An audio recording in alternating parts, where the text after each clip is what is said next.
दोस्तों जब भी बात आती है सुमो रेसलर की तो ऐसा लगता है कि यार ये सिर्फ खाते हैं और लड़ते हैं, यही इनकी लाइफ है। लेकिन आज मैं आपको सुमो रेसलर्स के बारे में बहुत ही इंटरेस्टिंग बातें बताने वाला हूं जो शायद आप नहीं जानते हैं। आज मैं आपको सुमो फाइटर्स के बारे में ऐसी ऐसी जानकारियां दूंगा, आप कहोगे यार वाकई में, मतलब ये तो पता ही नहीं था हमें। और कुछ तो ऐसी है जिनके बारे में जानकर आप वाकई में हैरान हो जाएंगे। तो चलिए आज के नए एपिसोड स्टार्ट करते हैं। नंबर 1, मवाशी। दोस्तों सबसे पहले मैं आपको दिखाता हूँ सुमो रेसलर की एक ऐसी बात जो कि सबसे ज्यादा कॉमन है, फिर भी बहुत सारे लोगों को नहीं पता है। अगर मैं आपसे पूछूं रिंग में क्या पहनते तो क्या आप जवाब दे पाएंगे? चलिए मैं आपको बताता हूँ। देखिए सुमो रेसलर भाई जो कपड़ा पहनते हैं उसे मवाशी कहा जाता है। ये बहुत ही ट्रेडिशनल नाम है और कहा जाता है कि 17वीं शताब्दी से इसे मवाशी कपड़े के नाम से जाना जाता है। दोस्तों ये कोई मामूली कपड़ा नहीं है। इन्हें पहनने का तरीका भाई साहब ऐसा है, कोई भी इसे पहन सकता है। ये एक ही कपड़े का टुकड़ा होता है जिसे इस तरीके से बांधा जाता है मानो इंडिया में जैसे धोती पहनते हैं, हाँ जी वैसे ही। साथ ही दोस्तों आपको बता दूं, सुमो गेम में पैसों का बहुत बड़ा इन्वेस्टमेंट होता है। ऐसे मवाशी को कुछ ऐसा बना दिया जाता है ताकि आगे से ऐड लगाया जा सके। साथ ही आपको बता दूं मवाशी की बेल्ट अलग तरीके की होती है। जी हाँ, जो बड़े रेसलर होते हैं उन्हें अलाउ कर दिया जाता है सिल्वर बेल्ट लगाने को, लेकिन जूनियर लेवल पर सुमो रेसलर को कपड़े से ही काम चलाना पड़ता है। अभी सबसे इंटरेस्टिंग फैक्ट आना बाकी है मवाशी के बारे में। आपको यकीन नहीं होगा लेकिन मवाशी को कभी भी ये सुमो रेसलर साफ नहीं करते हैं। जी हाँ, इसे सिर्फ धूप में डाल देते हैं और जम के इस्तेमाल करते हैं। आइए बढ़ते हैं एक और इंटरेस्टिंग फैक्ट की तरफ। नंबर 2, आर्म जज। अब मैं आपको बताता हूँ एक और इंटरेस्टिंग फैक्ट। आपने भाई कई बार देखा होगा सुमो फाइट के दौरान जो मैच ऑफिशियल होते हैं जिसे कि रेफरी कहा जाता है, वो ऐसे कपड़े पहनकर आते हैं मानो थिएटर आर्टिस्ट हो। इनके कपड़े सबसे अलग होते हैं। कई लोगों को लगता है मानो ये किसी हॉलीवुड फिल्म के किंग है, लेकिन दोस्तों आज मैं आपको बताता हूँ इसके पीछे की बात क्या है। वेल दोस्तों बात यह है कि 2 तरह के ऑफिशियल होते हैं सुमो की फाइट में। सबसे पहले यानी कि जूनियर लेवल पे जो होते हैं वो सफेद कपड़े पहनते हैं और बिना चप्पल के जूते के होते हैं। उसके बाद आते हैं हायर लेवल पर। वो जो कपड़े पहनते हैं ना, उनके कपड़े होते हैं भाई साहब कलरफुल, एकदम रंगीन, जैसे कि आप देख सकते हैं। लेकिन दोस्तों सबसे इंटरेस्टिंग बात तो ये है, जो टॉप मोस्ट लेवल के जज होते हैं वो अपने साथ भैया चाकू लेके आते हैं। जी हाँ, आपको नहीं पता क्यों? बताऊंगा तो आप हैरान रह जाएंगे। जो सबसे टॉप लेवल के रेफरी होते हैं वो चाकू लेकर इसलिए आते हैं क्योंकि अगर गलती से भी उनसे कोई डिसीजन देने में गलती होती है तो वो सीधे हाराकरी परफॉर्म करने लग जाते हैं। आप जानते हैं हाराकरी किसे कहते हैं? अगर नहीं तो समझिए वो अपनी जान दे देते हैं। जी हाँ। Number 3, popularity. दोस्तों इस पॉइंट को देखकर आपको बहुत हंसी भी आएगी। जी हाँ, क्या आप जानते हैं सुमो के रेसलर्स जापान की महिलाओं के बीच में बहुत ज्यादा पॉपुलर है? जी हाँ, जापान की महिलाएं सुमो रेसलर के साथ समय बिताने के लिए भैया पागल हो जाती हैं। लेकिन सुमो रेसलर को कहा जाता है कि वो अपना नारा कभी भी ढीला ना करें। आपको जानकर हैरानी होगी, महिलाओं के मैक्सिमम प्रोडक्ट की एडवर्टाइजमेंट जो सुमो रेसलर्स होते हैं ना वही करते हैं। जी हाँ, एक कार से लेकर किचन के सारे सामान बेचते हुए टीवी पर दिख जाते हैं। कहा जाता है कि इनकी पॉपुलैरिटी को देखकर कई लोग इनसे जलते भी हैं। और सबसे इंटरेस्टिंग बात यह है कि कई लोगों को ऐसा लगता था कि सुमो रेसलर सिर्फ अपने काम से काम रखते हैं, लेकिन ऐसा नहीं है। ये बहुत बड़े सेलिब्रिटी हैं। जी हाँ, लड़कियों के दिलों में सुमो पहलवान बसते हैं। इनके बारे में जानकारियां जब मिली तो मेरे दिल ने यही कहा, अगले जन्म मोहे सुमो ही कीजो। आगे बढ़ते हैं नंबर 4 पर, डाइट। अब मैं आपको दिखाता हूँ भाई साहब एक और रोचक चीज। आपको क्या लगता है सुमो पहलवान जो कि इतने मोटे होते हैं, तगड़े होते हैं, ये क्या खाते हैं? देखिए कई लोगों को ऐसा लगता है कि ये सिर्फ दिन भर खाते ही रहते हैं। कईयों को ऐसा लगता है कि इनकी लाइफ बहुत मस्त है क्योंकि ये इतने मोटे होते हैं, ऊपर से पैसा ही बहुत होता है, नाम बहुत होता है। लेकिन दोस्तों ऐसा नहीं है। मैं आपको बता दूं, ये जो भी चीजें कही जाती है ना, ये दिन भर खाते हैं, जो मर्जी होता है वो करते हैं, मोटे तगड़े होते हैं, देखिए सारी हवाई बातें हैं। मतलब कह सकते हैं कि दूर के ढोल सुहावने। आपको बता दूं इनकी डाइट बहुत ही स्ट्रिक्ट होती है। क्या आप इमेजिन कर सकते हैं, ये जो सुमो पहलवान होते हैं वो सिर्फ 1 या 2 बार ही खाना खाते हैं दिन में। हमारी तरह नहीं, जब मन उठाया चरना शुरू कर दिया। खाने में होता है भाई इनका नॉर्मल सूप। जी हाँ, एक सूप जिसमें चिकन से लेकर सारी सब्जियां सब कुछ लेते हैं और उसके बाद खाते हैं।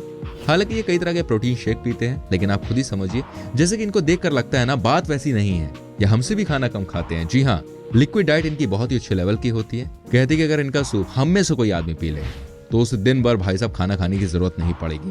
तभी तो इनकी बॉडी में इतना फैट होता है। लेकिन इसके बाद भी ये बहुत एक्टिव होते हैं, हमेशा लड़ने के लिए, फाइट करने के लिए तैयार रहते हैं। काश मेरा भी कोई दोस्त सुमो की तरह होता, मुझसे कोई पंगा ही नहीं लेता। Number 5, awards.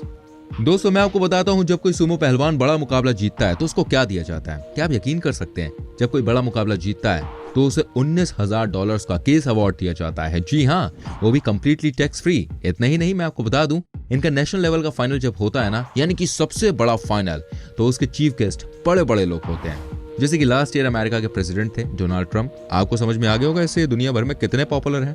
तभी तो कहा जाता है एक बार जो नेशनल चैंपियन बनता है वो भाई साहब माला माल हो जाता है। नेम मिलता है, फेम मिलता है, दुनिया मिलती है, सब कुछ मिलता है। मैं आपको बता नहीं सकता क्या क्या मिलता है।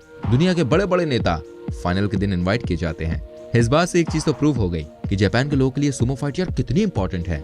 जी हाँ, यही उनका ट्रेडिशन है और जापान के लोग अपने ट्रेडिशन को कभी छोड़ते नहीं है। Number 6, ranking. दोस्तों मैं आपको बताता हूँ सुमो की फाइट में कैसे रैंकिंग की जाती है। ऐसा नहीं है कि कोई भी किसी से लड़ने लगता है। 2 कैटेगरीज होती हैं, ठीक है, इस फाइट में। सबसे पहले मैं आपको बता दूं पहली फाइट या रैंकिंग के बारे में।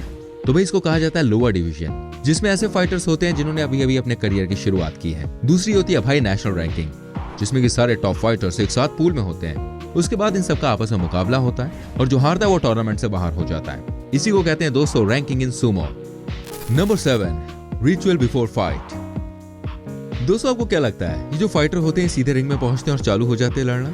अगर आपको ऐसा लगता है तो आप गलत हैं। आज मैं आपको बताता हूँ हर सुमो रेसलर लड़ाई से ठीक पहले कम से कम 5 मिनट की प्रार्थना करते हैं, जो कि अलग अलग तरीकों से की जाती है। कहा जाता है कि बिना प्रार्थना किए यहाँ पर कोई भी फाइट की शुरुआत नहीं होती है। आपको बता दूं उसके बाद ये अपने हाथों में पानी लेकर मैट पर छिड़कते हैं। साथ ही दोस्तों बहुत सारा नमक भी फेंकते हैं। आप जानते हैं क्यों? क्योंकि दोनों फाइटर को ये लगता है कि लड़ाई वाली मैट से सारी बुरी शक्तियां गायब हो गई हैं। ये यहाँ का तरीका है। Number 8, heaviest Sumo wrestler. दोस्तों मैं आपको दिखाता हूँ दुनिया के सबसे भारी भरकम सुमो रेसलर को। इनका नाम है एनाटोली मिखाखनोव। कहा जाता है कि जब ये रिंग में उतरा करते थे रिंग कांप जाता था। कहते हैं जब ये अपने ऑपोजिशन के सामने आते थे तो एक बार के लिए इनके ऑपोजिशन के पैरों तले जमीन खिसक जाया करती थी। आपको यकीन नहीं होगा लेकिन मैं आपको बता दूं इसकी वजह थी इनका वेट। जी हाँ, 264 किलोग्राम इनका वेट था। कहा जाता है कि ये सुमो फाइटर के इतिहास में सबसे ज्यादा वजनदार रेसलर थे। इनके नाम की आज भी बहुत इज्जत है और सबके सब सुमो पहलवान इनकी तरह ही बनना चाहते हैं। वाकई में इनकी पर्सनैलिटी देखकर किसी की भी जान निकल जाए। Number 9, body builder Sumo. दोस्तों आपको क्या लगता है कि सुमो जो फाइट करते हैं वो सारे के सारे एक जैसे दिखते हैं? मतलब वो सारे के सारे मोटे ही होते हैं, ओवरवेट होते हैं? नहीं, मैं आपको बता दूं ऐसा नहीं है। कहने का मतलब ये है कि सुमो की फाइट में कई बार ऐसे खिलाड़ी भी आए हैं जो बहुत ही फिट रहे हैं। कई जो बॉडी बिल्डर थे उनकी बॉडी में 1% भी फैट नहीं था। वो भी सुमो की लड़ाई लड़ चुके हैं और अच्छा कर चुके हैं और बहुत अच्छे से लड़े हैं। Number 10, career. अब मैं आपको बता दूं जब इनके करियर की शुरुआत होती है ना तो इनके ऊपर बहुत प्रेशर होता है। क्या आप यकीन कर सकते हैं कि करियर की शुरुआती 3 साल तक कोई भी सुमो पहलवान इंटरनेट का यूज नहीं कर सकता है। जी हाँ, ऐसा इसलिए किया जाता है ताकि जो पहलवान होते हैं वो गलत रास्ते पर ना चलें। कहते हैं कि इनको सुबह 4 बजे उठना ही होता है और उसके बाद 4 घंटे तक मेहनत करनी होती है, वो भी खाली पेट। लोगों को लगता है कि ये सिर्फ खाते ही हैं, लेकिन अब आपको इनके बारे में सच्चाई पता चल गई होगी। इनको अपने घर का सारा काम खुद ही करना पड़ता है, यानी कि सारी साफ सफाई। अपने कपड़ों को भी ये साफ करते हैं। भाई सुमो की लाइफ इतनी आसान नहीं होती है, इन्हें सब कुछ खुद करना पड़ता है। Number 11, hairstyle. दोस्तों मैं आपको बता दूं सुमो पहलवान जो होते हैं वो बड़े ही स्टाइलिश लगते हैं। उनका हेयर स्टाइल बड़ा कमाल का होता है। लेकिन क्या आप जानते हैं हेयर स्टाइल के पीछे की कहानी क्या है? आखिर क्या बात है कि सारे के सारे सुमो फाइटर्स जो हैं वो सेम ही हेयर स्टाइल रखते हैं? देखिए इसके पीछे बहुत लंबी कहानी है। बात ऐसी कि 17वीं शताब्दी में जिन्होंने इसकी शुरुआत की थी उनका हेयर स्टाइल भी ऐसा ही था, इसलिए उन्हीं की याद में सब फाइटर्स को यही कहा जाता है कि आप भी सेम हेयर स्टाइल ही रखें। आपको बता दूं जापान देश में केवल 50 ही ऐसे हेयर डिजाइनर हैं जिनको लाइसेंस दिया गया कि वो सुमो फाइटर का हेयर कट कर सकें। ऐसा नहीं है कि कोई भी आएगा और किसी भी बड़े फाइटर के बाल काटेगा और चला जाएगा। Number 12, no driving. दोस्तों एंड में मैं आपको बताता हूँ सुमो पहलवान के बारे में वो बात जो वाकई में आपको चौंका देगी। क्या आप जानते हैं दुनिया में कोई भी सुमो पहलवान अपनी लाइफ में कभी भी ड्राइव नहीं कर सकता। जी हाँ, ये बहुत ही कड़ा नियम बनाया गया है। इस नियम को बनाया है वहां की एसोसिएशन ने। कहा जाता है कि जब मोटे पहलवान ड्राइव करते हैं किसी कार को या किसी भी गाड़ी को तो खतरा बना रहता है, उनके लिए भी और रोड पर चलने वाले लोगों के लिए भी। उम्मीद करता हूँ दोस्तों आपको ये सुमो के बारे में जानकारियां पसंद आई होंगी। इनमें से कौन सी जानकारी आपको बहुत अच्छी लगी प्लीज कमेंट करके जरूर बताएं। वीडियो को लाइक करें, शेयर करें एंड ऐसी और वीडियोस को देखने के लिए चैनल को सब्सक्राइब करके बेल आइकन जरूर प्रेस करें ताकि आपसे कोई भी वीडियो मिस ना हो। मिलता हूँ अगली वीडियो में। Till then bye bye, take care everyone.